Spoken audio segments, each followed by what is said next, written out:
Hello guys, welcome back to our channel. तो guys, पिछले video में हमने माइक्रो ऑर्गेनिज्म शुरू किया था और ये माइक्रो ऑर्गेनिज्म का पार्ट 2 है। तो गाइस, पिछले वीडियो में हमने बताया था what is micro organism, what is microbiology, what is microbiologist और बैक्टीरिया, फंगी, एल्गी, प्रोटोजोआ और वायरस के बारे में हमने एक्सप्लेन किया था। तो आज हम लोग इस वीडियो में पढ़ने वाले हैं लोग यूजफुल माइक्रो ऑर्गेनिज्म के बारे में। मीन्स कौन कौन से माइक्रो ऑर्गेनिज्म यूजफुल होते हैं और कैसे होते हैं लोग। तो सबसे पहले है मेकिंग ऑफ फूड आइटम्स में, मीन्स फूड आइटम्स में माइक्रो ऑर्गेनिज्म कैसे यूजफुल होते हैं लोग। तो सबसे पहले bacteria helps us in making certain food items like curd, cheese, bread and pastries. Means बहुत सारे बैक्टीरिया हम लोगों को डेली फूड आइटम्स में यूज होते हैं, जैसे कि कर्ड को बनाने में यूज होता है, चीज, ब्रेड और पास्ट्रीज के बनाने में यूज होते हैं। उसके बाद है lactobacillus bacteria help make curd from milk. Means milk से कर्ड बनाने में, कर्ड मीन्स होता है दही, मीन्स दूध से दही को बनाने में लैक्टोबैसिलस बैक्टीरिया हम लोगों को हेल्प करता है। उसके बाद है a spoonful of curd is added to warm milk as it contains the bacteria lactobacillus which promote the formation of curd from milk. Means हम लोग जानते हैं लोग कि मिल्क से कर्ड बनता है लैक्टोबैसिलस बैक्टीरिया से। तो वो किस तरह बनता है, तो उसके लिए हम लोगों को कर्ड बनाने के लिए एक स्पूनफुल ऑफ कर्ड मीन्स एक चम्मच कर्ड लेना है और उसको वार्म मिल्क मीन्स गर्म दूध में डाल देना है। और उसके बाद क्योंकि हम लोग जानते हैं लोग कि दही में लैक्टोबैसिलस बैक्टीरिया होता है और इस प्रकार वो कर्ड दूध से दही बन जाएगा। उसके बाद cheese and paneer are made by the action of bacteria lactobacillus and streptococcus on milk. Means milk से जो चीज और पनीर बनता है वो भी बैक्टीरिया से ही बनता है, जिसका नाम है लैक्टोबैसिलस और स्ट्रेप्टोकोकस। उसके बाद some algae like chlorella and seaweed are used as food. They are a rich source of protein and minerals.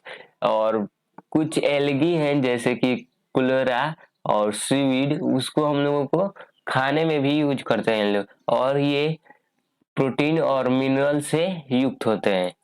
उसके बाद है agar agar a gel like substance. Agar agar ये एक जेल लाइक सब्सटेंस है जो कि रेड एल्गी, गैलिडियम और क्रेसिलेरिया से प्राप्त होता है और ये वेरियस फूड आइटम्स को हम लोगों को बनाने में मदद करता है, जैसे कि आइसक्रीम हो गया, जेलीज हो गया और पडिंग हो गया। उसके बाद bacteria act upon tough meat and make it soft. Means bacteria tough meat को सॉफ्ट बनाने में भी मदद करता है और this process is called tenderization of meat. और इस प्रोसेस को मीन्स टफ मीट से सॉफ्ट मीट को बनाने की प्रोसेस को टेंडराइजेशन ऑफ मीट कहते हैं। उसके बाद है yeast cells are used in the baking industries for making breads, pastries and cake. Means yeast cell का यूज बेकिंग इंडस्ट्रीज में होता है ब्रेड, पेस्ट्रीज और केक्स को बनाने में। उसके बाद है yeast is also used in household food items like idli, dhokla and dosa too. Means yeast का उपयोग हम लोग हाउस होल्ड फूड आइटम्स में भी यूज करते हैं लोग, जैसे कि इडली हो गया, ढोकला हो गया और डोसा हो गया। उसके बाद है for making idli and dosa the mixture of ground rice and dal is first allowed to stand for a few hours. Means idli और डोसा बनाने के लिए सबसे पहले हम लोग ग्राउंड राइस और दाल को मिक्स कर देंगे लोग और उसे कुछ घंटे स्थिर रहने देंगे लोग। उसके बाद this mixture rises and become sour due to the growth of yeast cell. और कुछ घंटे बाद हम लोग देखेंगे लोग तो जो मिक्सचर होगा ग्राउंड राइस और दाल का वो सावर हो जाएगा और फूल जाएगा, राइज करेगा। तो ये क्यों होता है? Due to growth of yeast cell. Yeast cell के ग्रोथ होने के कारण ये सब होता है। उसके बाद for making bread yeast along with the little sugar is mixed with the flour to make dough। और ब्रेड को बनाने के लिए सबसे पहले हम लोगों को शुगर, फ्लोर के साथ शुगर को मिक्स करना है और उसे डो बना देना है। और डो होता है गूथा हुआ आटा को हम लोग डफ कहते हैं ना। उसके बाद द डफ is kept in a warm place और उस डफ को वार्म प्लेस में रख देना है। और the yeast uses sugar present in the dough as food. और जब उस पर ईस्ट आएगा तो जो हम लोग शुगर मिक्स किए हैं फ्लोर में, वो उसको फूड के फूड के रूप में उसको उपयोग करेगा, और उस शुगर का ब्रेक डाउन होगा, और कार्बन डाइऑक्साइड और अल्कोहल उसके बाद फॉर्म होगा, और the dough rises due to carbon dioxide. और जब कार्बन डाइऑक्साइड फॉर्म होगा तो वो डॉ जो होता है डॉ, वो राइज करेगा, मीन्स फूलेगा। और ये क्यों होगा? क्योंकि कार्बन डाइऑक्साइड के कारण होगा। उसके बाद है when this dough is baked, और जब उस डॉ को हम लोग बेक करेंगे लो, मीन्स सेकेंगे लो, carbon dioxide escapes from the loaf making it light and fluffy. और जब उस डफ को हम लोग बेक करेंगे लो तो कार्बन डाइऑक्साइड उस लोफ में से निकलेगा और उसे लाइट और फ्लफी बना देगा। उसके बाद एक कमर्शियल यूज। कमर्शियल यूज में हम लोगों को माइक्रो ऑर्गेनिज्म कैसे हेल्पफुल होते हैं लो, तो चलिए देखते हैं लो। Yeast convert sugar to alcohol. Yeast हम लोगों को शुगर से अल्कोहल को बनाने में मदद करता है। Hence it is used for commercial production of alcohol, beer, wheat, wine and acetic acid. और इस प्रकार जो भी कमर्शियल प्रोडक्शन है, जैसे कि alcohol, beer, white wine and acetic acid, उस सब को बनाने में ईस्ट का उपयोग होता है। उसके बाद है yeast is grown on natural sugars present in grain like barley, wheat, rice and fruit juice. East natural sugar जैसे कि बार्ली हो गया, wheat, rice and fruit juice पर ग्रो होता है। उसके बाद है the process of conversion of sugar into alcohol bye the action of microbe like east is called fermentation.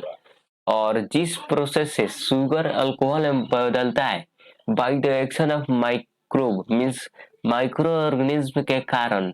Micro organism को हम लोग शॉर्ट में माइक्रोब भी कहते हैं ना, और वो माइक्रोब लाइक ईस्ट है, तो उस प्रोसेस को हम लोग फर्मेंटेशन कहते हैं। Means the process of conversion of sugar, जिस प्रोसेस से शुगर अल्कोहल में बदलता है और ईस्ट के एक्शन से, उसे हम लोग फर्मेंटेशन कहते हैं। उसके बाद है Louis Pasteur discovered the process of fermentation in 1857। Means जो प्रोसेस है फर्मेंटेशन का, उसको लुइस पास्चर ने डिस्कवर किया था 1857 में। उसके बाद है production of certain acid like lactic acid, citric acid and acetic acid vinegar is done with the help of some bacteria. और जो भी कुछ एसिड है लाइक लैक्टिक एसिड है, साइट्रिक एसिड है और एसिटिक एसिड है, जो कि विनेगर में पाया जाता है, वो सब कुछ बैक्टीरिया से बनता है। उसके बाद medicinal use. Microbes are used in the production of antibiotics. Means microbes का यूज होता है एंटीबायोटिक्स को बनाने में। और एंटीबायोटिक्स क्या होता है उसके बारे में चलिए देख लेते हैं लोग। तो the medicine produced by living organism such as bacteria and fungi. जो मेडिसिन बनता है लिविंग ऑर्गेनिज्म जैसे कि बैक्टीरिया एंड फंगी हो गया, जो किल और stop the growth of the disease causing micro organism, जो मीन्स किल कर देगा और स्टॉप कर दे डिजीज कॉजिंग माइक्रो ऑर्गेनिज्म जो कि पैथोजेंस होता है present in our body, means हमारे बॉडी में, उसको हम लोग एंटीबायोटिक्स करते हैं लोग। मीन्स जो मेडिसिन लिविंग ऑर्गेनिज्म से बनता है जैसे कि बैक्टीरिया और फंगी हो गया, जो कि डिजीज कॉजिंग माइक्रो ऑर्गेनिज्म को किल कर दे या स्टॉप कर दे उसके ग्रोथ को, उसे हम लोग एंटीबायोटिक्स कहते हैं लोग। उसके बाद है streptomycin, tetracycline, erythromycin and chloromycetin are some of the commonly known biotics made from fungi and bacteria. और ये कॉमनली एंटीबायोटिक्स है जो कि फंगी और बैक्टीरिया से बनते हैं। उसके बाद है the first antibiotics was penicillin which was prepared by A fungus called Penicillium notatum. और जानते हैं ना हम लोग कि सबसे पहला एंटीबायोटिक है पेनिसिलिन, जो कि एक फंगस से बना होता है जो कि है पेनिसिलियम नोटेटम। उसके बाद है microbes also help in increasing soil fertility. और माइक्रोब सॉइल का फर्टिलिटी को बढ़ाने में भी उपयोग होते हैं लोग। तो ये क्यों होते हैं लोग, वो कैसे होते हैं लोग, तो देख लेते हैं लोग। Rhizobium bacteria present in the root nodules of leguminous plants absorb nitrogen gas from the atmosphere and convert it into simpler nitrogen compounds called nitrates. Means जो राइजोबियम है, राइजोबियम बैक्टीरिया है, वो लेगुमिनस प्लांट्स के root nodules में present होते हैं और वो नाइट्रोजन गैस एटमॉस्फेयर से लेते हैं और उसे सिंपलर नाइट्रोजन कंपाउंड्स में कन्वर्ट कर देते हैं, जिसे हम लोग नाइट्रेट्स कहते हैं. और after harvesting, when the roots decompose, the nitrates present in the root nodules mix with the soil and enrich it with nitrogenous compounds and hence increase the fertility. और जब हम लोग और हार्वेस्टिंग के बाद जब रूट्स डिकम्पोज होता है तो जो नाइट्रेट्स उसमें प्रेजेंट होता है वो सॉइल के साथ मिक्स हो जाता है और उसे नाइट्रोजिनस कंपाउंड से युक्त कर देता है और इस प्रकार सॉइल का फर्टिलिटी बढ़ जाता है. उसके बाद some bacteria and blue green algae living in the soil also fix atmospheric nitrogen at nitrates. These microbes are commonly called biological nitrogen fixers. और कुछ बैक्टीरिया और ब्लू ग्रीन एल्गी ऐसे भी हैं जो कि सॉइल में रहते हैं और उसे एटमॉस्फेरिक नाइट्रोजन को नाइट्रेट्स में कन्वर्ट करते हैं. तो उस माइक्रोब्स को हम लोग सामान्यतः बायोलॉजिकल नाइट्रोजन फिक्सर कहते हैं. उसके बाद micro organism also play role in keeping the environment clean. ये तो हम लोग पहले ही से जानते हैं, लेकिन माइक्रो ऑर्गेनिज्म के कारण यहाँ हमारा इन्वायरमेंट जो है वो क्लीन रहता है. The micro organism decompose dead organic waste of plants and animals by converting them into harmless simpler substances which are restored to the soil and increase its fertility. और जो माइक्रो ऑर्गेनिज्म होते हैं वो dead organic waste होता है जो plants का और एनिमल का, उसे डिकम्पोज करते हैं और हार्मलेस सिंपलर सब्सटेंसेस में कन्वर्ट करते हैं जो कि सॉइल में मिक्स हो जाता है और इस प्रकार सॉइल का भी फर्टिलिटी बढ़ जाता है. उसके बाद है bacteria are useful in leather and jute industry. Means bacteria का यूज लेदर और जूट इंडस्ट्री में भी होता है. जैसे है tanning to convert animal skin into leather is done with the help of bacteria. Means जो टैनिंग है एनिमल स्किन को लेदर में बदलने का, वो भी बैक्टीरिया के हेल्प से ही होता है. उसके बाद है इन jute industry separation of fibres is also done by action of bacteria. This is called rating of fibres. और जूट इंडस्ट्री में फाइबर्स का सेपरेशन बैक्टीरिया की मदद से ही किया जाता है और इस प्रोसेस को हम लोग कहते हैं रेटिंग ऑफ फाइबर्स.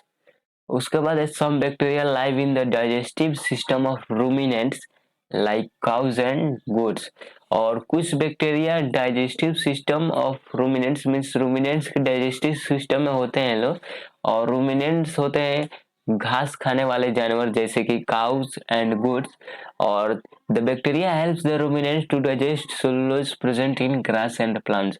और ये बैक्टीरिया रूमिनेंट्स को सेलुलोज डाइजेस्ट करने में हेल्प करते हैं लोग और सेलुलोज ग्रास और प्लांट्स में पाया जाता है. और आपने कभी सोचा है कि हम लोग घास और पत्ते क्यों नहीं खा सकते हैं? क्योंकि हम लोगों को बैक्टीरिया नहीं होता है, डाइजेस्टिव सिस्टम में हम लोगों को बैक्टीरिया नहीं होता है और ये बैक्टीरिया पाया जाता है रूमिनेंट्स में जैसे काऊ हो गया और गोट्स हो गया. और इस प्रकार ये बैक्टीरिया के हेल्प से उस जो सेलुलोज प्रेजेंट होता है ग्रास और प्लांट्स में उसको डाइजेस्ट कर लेते हैं. तो गाइस आज का वीडियो यहीं पर हुआ समाप्त. अगर वीडियो अच्छा लगा हो तो चैनल को सब्सक्राइब और वीडियो को लाइक कर दीजिएगा. और अगले वीडियो में हम लोग पढ़ेंगे लोग हार्मफुल माइक्रो ऑर्गेनिज्म के बारे में. इस वीडियो में हमने पढ़ा यूजफुल माइक्रो ऑर्गेनिज्म और अगले वीडियो में हम लोग पढ़ेंगे लोग हार्मफुल माइक्रो ऑर्गेनिज्म के बारे में. तब तक के लिए हमारे चैनल को सब्सक्राइब कर लीजिएगा ताकि वो वीडियो आप लोगों को मिल जाए. तब तक के लिए जय हिंद जय भारत.